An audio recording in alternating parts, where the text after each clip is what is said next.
Inkuru nziza ya Yesu Kristo nkuko twayandikiwe na Luka Mweranda.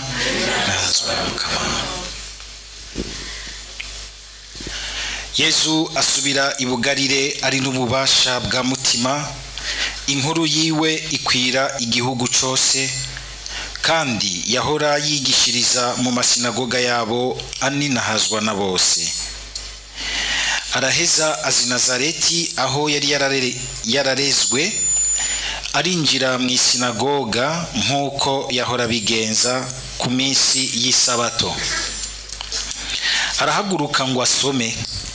Bamuhereza igitabo cy'umuhanuzi Yesaya, arakizingurura, abona handitse ngo, umutima w'umukama uri kuri jewe, kuko yansize amavuta ngo mburire inkuru nziza aboro, andungika gukwiza mu baboshwe ubukiriro, mu bahumye ngo bahumuke, kurokora abababaye no kumenyesha umwaka mwiza w'umukama.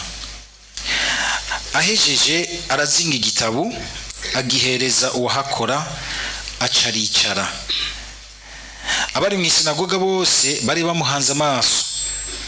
Acatangura kubabarira ati, uyu munsi ivyanditswe vyarangutse imbere yanyu. Bose baramwemera, bagatangazwa n'amajambo meranda yavuga. Dushimagize iyi nkuru nziza ya Kristo.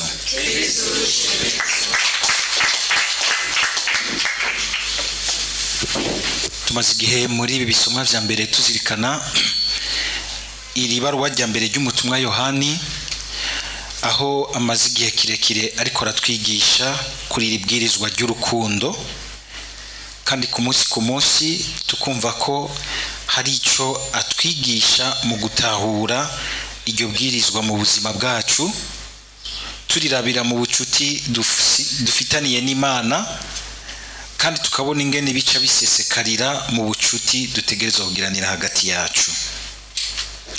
Uyu munsi arasubiye kutwibutsa yuko atubwiye ikintu gikomeye kirimo inkuru nziza, asa n'uwari yavuze ejo hahise, akagira ati ngo twebwe nitugira urukundo kuko Imana ariyo yabanje kudukunda. Kuko Imana ariyo yabanje kudukunda. Ejo hahise yavuga nkuko nyene, agira ati ngo nidukundane ngo kuko urukundo ruva ku Mana. Bivuga yuko urukundo iyaba bwari ubushobozi bw'umuntu ntigwoshobotse, ariko ko ari ubushobozi bw'Imana, kandi Imana iduha kubw'ubumana bwayo, itaduha kubera ko twari turukwiye canke ikadukunda kuko umenga twari dufise igikundiro. Imana ntikunda ubwa mbere kuko ifatiye kuvyibona inyuma ku muntu. Tugire Kristo. Ivyo bintu muramubizirikana gose. Nukubizirikana gose kuko nivyo bidutuma dukira. Nivyo bidutuma natwe dushobora kuronka inguvu z'urukundo gukuri. Ko twebwe urukundo rureka kuzura mu kuri kuko turufatira kuwo turaba inyuma n'ibimuriko n'ivyo twebwe dushaka. Ariko ntidukunde nk'Imana. Imana ifatira ku kiri kuko izi yuko isanzwe ariko imeze gutyo. Hari abantu uzahumva yakoze nk'amafuti ngo nimufate uko ngo nikomeze. Umeze nyine nk'amafuti, ura amafuti nyine tugukonfonde n'amafuti. Kwe gutuvuga uti je meze nk'uri mu rukundo, kikomeza mu rukundo, kikabura mu rukundo. Kuko kuvaho Imana igushize ku kiganza cyayo ikagira iti uruwanje bwego mwibatisimo, yakugize nawe ikivyagwa c'urukundo rwayo, yakugize icamwa c'urukundo rwayo. Niyiruduha rero, nubwo bitugora kurushika ko rimwe rizima ngo guzure gose nkuko biri mu Mana, ntubugikunda abantu kuko gusumenga arakubereye sympathie, kuko umubona ko yicapuye ku mataye ukwame. Oya, rondera kumukunda kugira uti ni kuba Imana yangize, ku buryo bw'uko ahubwo kutabiguruko mba ndiko ndihakana icondi, mba ndiko ndisambura mu condi.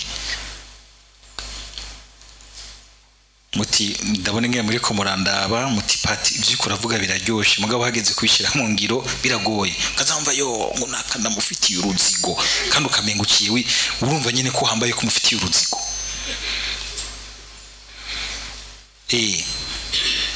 ask nabe hariya nanje mbe eka murabibona bya bintu byacu Kristo twenyene kuko kugira ngo Yohana bari ko aravyandikira aba bakristo ba mbere nabo nyene vyarabashikira uko kuntu tubona abishimikira ko nuko no mu mibano y'abakristo ba mbere byarabagora gose ugendera urukundo nico gituma abivuga yisubiriza natwe tukategerezwa kubisoma twisubiriza kugira ngo twame turiko turayungurura twame turiko turacyorora umutima wacu muri iryo bwirizwa ridasanzwe kuko ngo ku mugoroba w'ubuzima bwacu Imana ntizoducira urubanza irabiye mu nkuka z'imisa zose wumvise mu mashapure yose wahereje ibikorane witavye watunganije ama evangelization wagiyemo watunganije inyigisho nyinshi wakiriye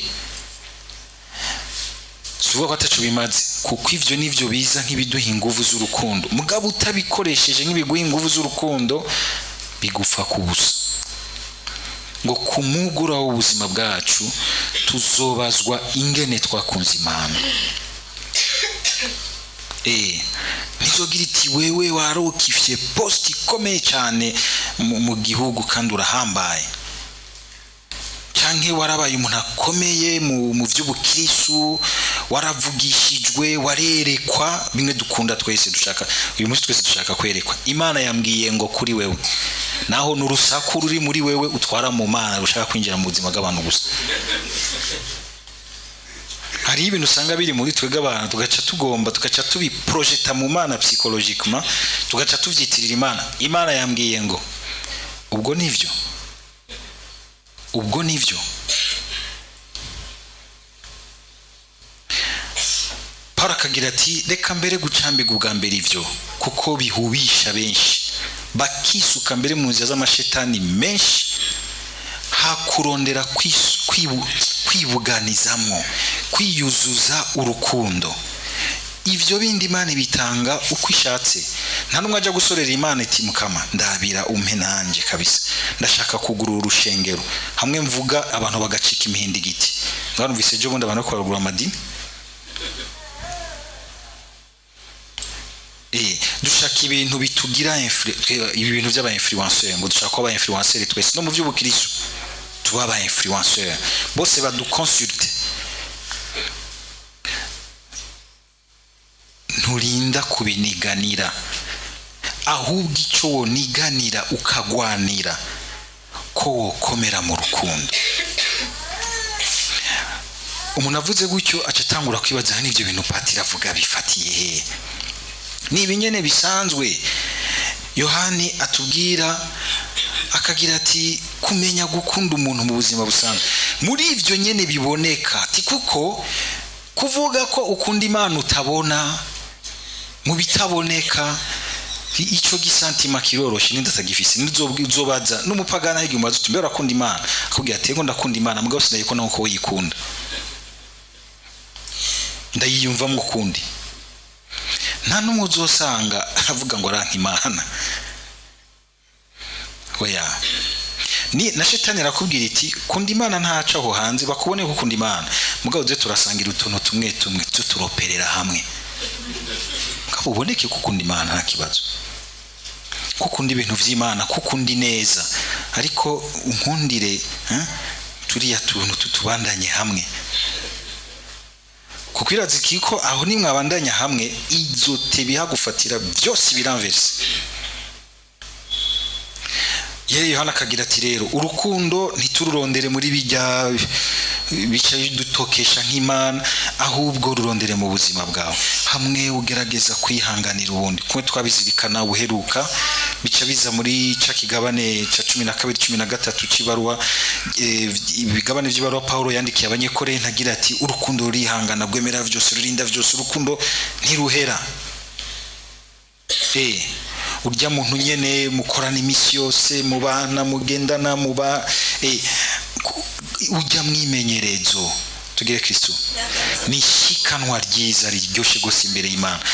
Ujya mwimenyerezo kajya kigoro ko mu mutima ugira kugira ngo wihangane, ashobore kuronka ikibanza, ashobore kumva yuko atunganiwe, kujya kuntu wirengera kumbure ukahasiga n'inyungu zawe kugira ngo uwundi yungukigwe yungururizwe iki canke kiriya mu buzima. Ivyo biraryoshe gose imbere y'Imana. Nta numwe nabibona kumbure mugabo mukama yahindukira akakuraba mu mutima akakumvamwo umuntu yamamwo akigoro ku rukundo, l'effort d'aimer. Kuko nta numwe akunda ngo akunde nk'umumarayika. Wamusanga umenga ari hano tuvyumva nk'intambara, comme un effort yo kwirengera.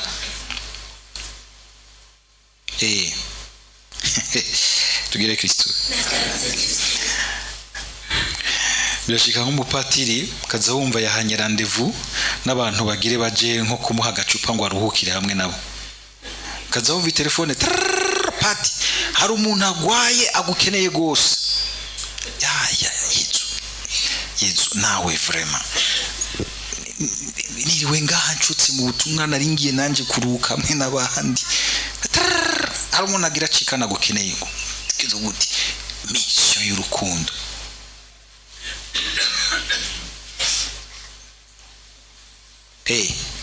Kandi ugasanga atari ibimwe by'uko abakristo bose murambona iyo baduhamagariye abantu bagwaye akumvisha ko agira cikane,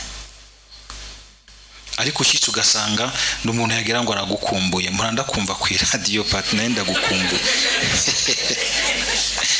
mugabo akiguhamagara ati arapfuye ngo ntusinzire utaje kumuraba. Mugabo wo kabuze uti jewe nabigize nakigoro ntuye mbe nagasabisho mu mutima nashize imbere y'Imana. Imana yirazi cikora muri wewe. Ako kigoro ku rukundo ni shikanwa ryiza cyane. Ntiturondere rero ukunye nabitubwiye iyo nindi nyigisha duhaye asuye kutwibutsa ku rukundo, ntitururondere mu bindi bintu bihanitse bitaboneka mu kungene dutwarana twihanganiranira. Hera nyene hajya ruhera. Yavuze ngo urukundo rw'Imana ruduserukamo mu kungene tugerageza kugendera amabwirizwa yayo. Marako abagizwe ya bwa mbere agira ati ntugire iki akakubuza ikintu kibi. Urukundo rwa mbere aho ruhera rwibuza kugira nabi. Turi kumwe? Iyo ni etape ya mbere. Nimuje kururondera mu nyigisho zindi zihanitse. Hajya wibuza kugira nabi bifatiye ku ngingo no kuri kw'Imana, gira uti burero ndakunze Imana. Ntugire nabi kandi uheje kuvuga irozari yose ukagira uti irozari ndazi irabifuse byose. Canke ni sawa nayivuze abiri yabindi bishaka ibicaho bishaka. Oya. Fumugira uti wala ndabitumbe ngerageze kwanka kugira nabi naho novuga mwaramutse Mariyima. Nkayivoma mwinguvu kandi nkayivomamwo ubukengurutsi shimira mw'Imana ngira nti mukama wamfashije kwanka kugira nabi, gupanga ikibi muri wewe uvyanke. Intambwe ya kabiri kurondera kurengera amagara make yundi, kuba tolerant mu buzima. Hari abantu b'abakristo usanga umenga n'abantu b'ubukazi adashobora kwihanganira akantu gatonya kuri mugenzi we. Wibuke ko nawe Imana ikwihanganira muri byinshi, mu nyifato, mu mvugo zacu, mu biyago byacu. Urukundo ruri ngaho kandi ntimuzi ngene ivyo biryohera gose Imana. Ubwa gatatu hamwe wahora usanga umenga uvuga nabi, tangura kuvuga neza. Hari abantu mwibaza ko musenga mugabo gasanga musukana nk'amashitani.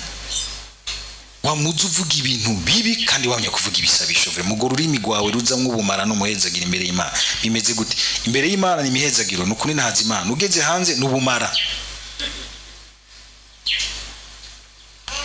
Hindukira tangure guhindura imvugo, hagusukamwe abandi mu mashetani agapfungu no kuburanirwa, kwankana, gukekana, ahubwo ube wa muntu agira ati mwiyeza abona muri babandi ati ngo hahiriwe abaremesha amahoro, hahiriwe ujya muntu ashira hamwe abantu bagakundana bakarengeranira. Hakuvuga ugapfa umugira uti reka shikira umuntu mu rupfasoni dufashanye kuronka umuco. Apana guhanura, hari abantu ngo icara ngaho ndaguhanura, akaguhagara hejuru ngo ngende ndaguhanura. Oya, narinje tuganire gatonye iki kintu nk'abagomba gusangira umuco. Icara ngaho munyakabi ndaguhanure, Imana yantumye. Ubu bitanguye nabi, nta rukundo rurimo, nta kwihanganira uwundi. Wane ngene Imana nayo nyene hageze igihe kareka kuduhanurira hariya hejuru, ikamanuka ikaza hagati yacu n'urukundo rukomeye, ukitsinda. Kuko kenshi iyo yumva kuri mwiza mu kintu wumva umengo ugomba guca ugitwikiriza abandi byanse bikunze bose bamere nka jewe. Nta rukundo rurimo. Urukundo rurafasha uwundi kwinjira muco wumva ko cyo mubera cyiza. Aho ni mu buzima busanzwe bwa misi yose, si ibyo gusa.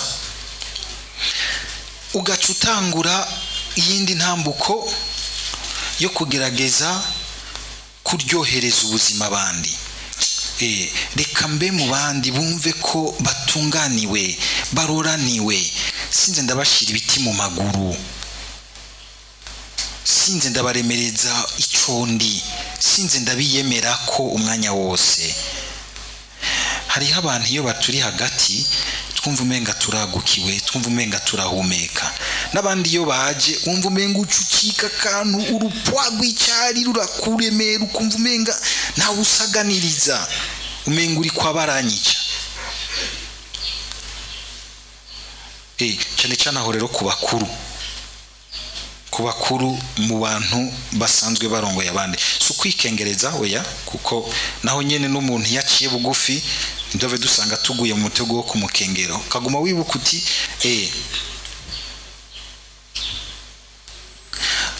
uwo mwimenyerezo w'uko twese tuca tugerageza kuryoherezaniriza ubuzima. Bikava ngaho ugaheza ukagira uti ubu mbere ngomba ntangure no gutera iyindi ntambwe ikomeye hejuru yo kubona kumbure ikindi kibabaje kiremereye uwundi muntu, naho atakimbwiye jewe ndakibonye nkagerageza kumugirira neza kugira ngo aremurukwe, kugira ngo amererwe neza. Hakaja haza rero ya ntambuko yindi ikomeye gose, gushobora kurengera kurekurira uri kwara kugirira nabi. Besha aho haradutsinda tukagira tutoya, nta n'ikigongo yansavye ntaco ndamuha. Yesu yagitanze ku musaraba bakiriko baramwica, ngo yadukunze tukira abansi biwe. Kwanka gukorera ku bibi vyiwe ngo nawe ube mubi, ahubwo ukabona ko ariko aragira nabi ukaguma ugerageza kuba mwiza imbere yiwe. Ububi bwa mugenzi wawe akugirira ntibuguhindure mubi kuri we, ukaguma uhagaze mu bwiza bwawe, mu bwiza bw'Imana, kugira ngo nawe ashobore kuronka uwo yishimikiza agaheza akavayo. Hariho benshi kuko dushaka ibintu bya paf ndamugiriye ikigongwe bice bigira efe yihane atangure kuba mwiza. Oya, ariko bizoza. Yesu ikigongwe yahaye mu rukundo aba ariko baramwica cyagiye kuranguka ryari? Ku Pentekote Petero n'abandi batumwa baje kuronka mutima mweranda bakabagira bati mwaragize nabi, mwarisha umwana w'Imana. Ngo baca bari kubitaho kiza ngo none tugira iki? Ni mwihane mwakire ukubaka bahaye, kuko ntiyazutse aje kubihora, yabazaniye n'ubundi imbabazi. Ngo bagaca bahinduka ari ibihumbi bingahe by'abagabo babandi nyene bagira bati napfe. Ububasha bw'ikigongwe ca Yesu buratanguye gukora, bava nk'abakristo ba mbere baba ari bo bamwigura mbere, bamwe bararishwa intambwe abandi baricwa bamuzira kubera rya jambo yavuze ku musaraba, ariko arababara kamenga ariko aratumwanya ikigongano ariko barakwica. Mu gusozera tuje kuri injiri gatonya harakantu mbona tutogenda tudaciye ko gato. Yezu ariko arimenyesha kandi turamwumvise ngaha n'umuntu agiye wabafise amasuccess menshi, amasuccess n'umuntu yari muco bita à la fleur de l'âge. Mu myaka n'umusore mwiza, hano umusore w'imyaka 30 bari umusore mwiza kandi avugangwa neza hose, bose bagira bati uyu mbere yo tubera umukuru w'igihugu twamutora muri 2027. Ariko mu murabe ingene agera le succès iwabo, nawe ubona umenga nivyo yitwararitse, kuko arafisi programme yiwe n'Imana muri succès yawe ugira. Kuko mu buzima hariho igihe ubuzima buducisha ngaho tukumva ingene Imana hari ahantu idusokoroye, ikagusokorora mu busore canke mu bukumi bwawe.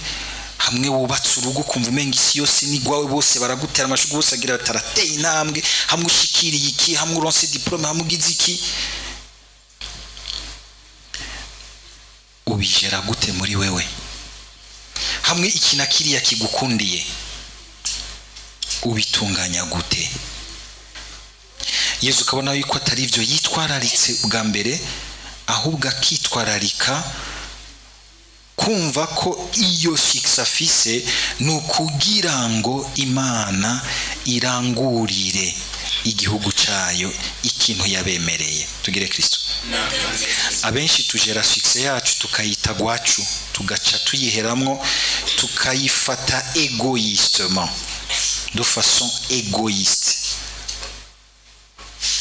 Tukagomba kwikwegera ko, tukagomba kwikuca dukakarara twe abandi, tugomba kubemeza, ariko tukibagira yuko kuba Imana yaratugiriye ubu nikaduha iki kigatoka neza muri twebwe ku buryo bwiza n'abandi babihimbarirwa, ko ari ukugira ngo irangurire. Murumvise ingene ababwiye ati nguyu munsi umuhanuzi Isaya yanditse birarangutse imbere yanyu, birarangutse imbere yanyu. Ubwo mu kintu kigukundiye urumva ko hari ikintu Imana iranguriyemwo abandi nk'igihugu cayo. Canke wumva umenga ni ibintu vy'iwawe, jewe narahise, jewe ndi umuntu akome, narakoze, narahezagiwe, jewe ndi wa muntu, uri wa muntu. Ahubwo kumva uti ni responsabilité y'Imana igomba kurangurira abandi bose. Attention, igihe muronse fixe muri kina kiriya ni test ya fidelité ku Mana, ko mwumva ko mukengurukira Imana, ko ari uburyo bugira ngo yikorere mu bandi, atari uburyo kuja guhagarara canke kwicara ku bandi kubiyemeza ko, ahubwo ko ari ukubakorera. Muze muritondera ikina kiriya kibakundiye. Baguteye amashurwe nagomba babwiraga principe keza ka Papa Francisco yigeze kutwigisha tubwira ati y'abantu bahaye bantera amashurwe ngo ca ntangura kuzirikana ibicumuro vyanje. Muravyo tuzirikana ibicumuro vyacu tubona ko turi nk'abantu nk'abandi, duca bugufi, kuko igicumuro kitwereka kiti nturi Imana, ugumura umuntu, uri umuntu Imana iciye ko muri uyu mwanya ngo ikugirire neza, ariko ishaka kugirira neza n'abandi bose. Tugire Kristo.